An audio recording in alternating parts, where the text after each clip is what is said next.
कान का बजना, why you hear ringing sound in your year.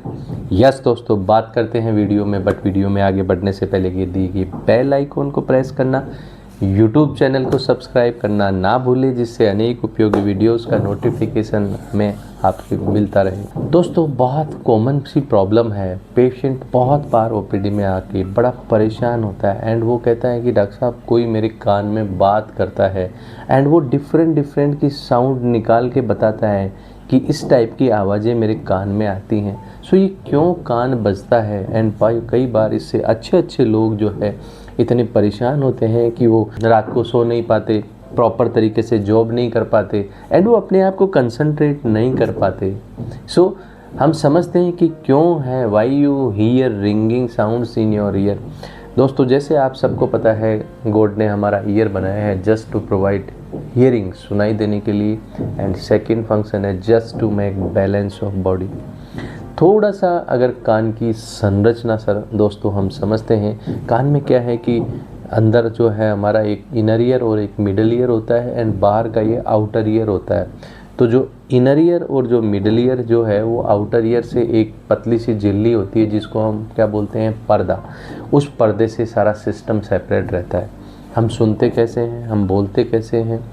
जब कोई भी आवाज़ हम बोलते हैं तो सारी आवाज़ ये बाहर का कान इकट्ठी करके इस छेद में डालता है, वहाँ ये आवाज़ जाके उस पर्दे से टकराती है। आपने देखा होगा पानी में पत्थर डालते हैं तो वाइब्रेशन क्रिएट होते हैं एंड वो जो वाइब्रेशन होते हैं वो वाइब्रेशन वैसे ही हमारे पर्दे में वाइब्रेशन क्रिएट होते हैं।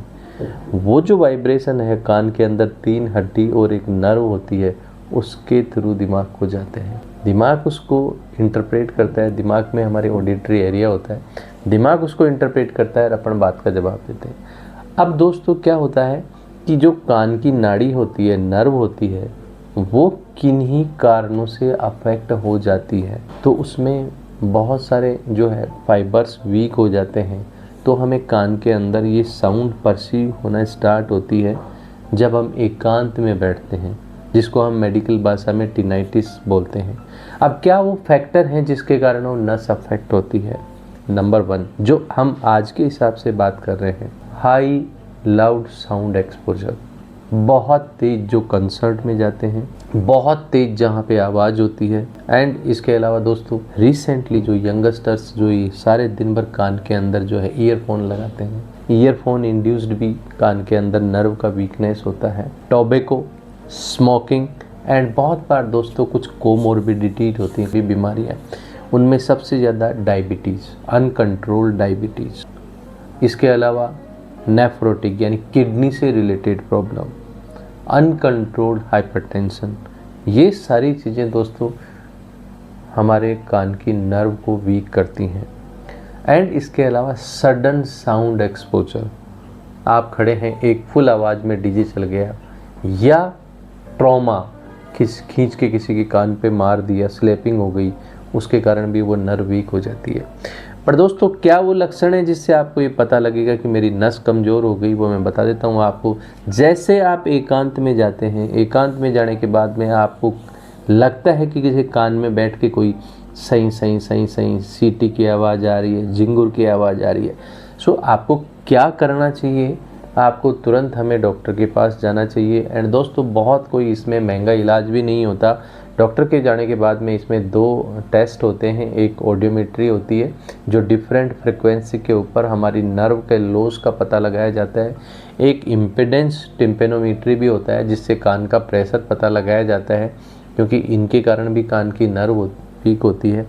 समय पे दोस्तों अगर नर्व वीक अगर हुई है और उसका समय पे इलाज, समय पे डायग्नोसिस हो जाता है तो कुछ मेडिकेशंस पेशेंट को दी जाती हैं, जैसे उसके अंदर कुछ स्टेरॉइड्स भी दिए जाते हैं, हाई फ्लो ऑक्सीजन दी जाती हैं, कान के अंदर जो है ब्लड फ्लो बढ़ाने की मेडिकेशन दी जाती है। काफ़ी केसेज के अंदर अगर नर्व रिवर्ट हो जाती है तो हमारी आवाज़ भी ठीक हो जाती है।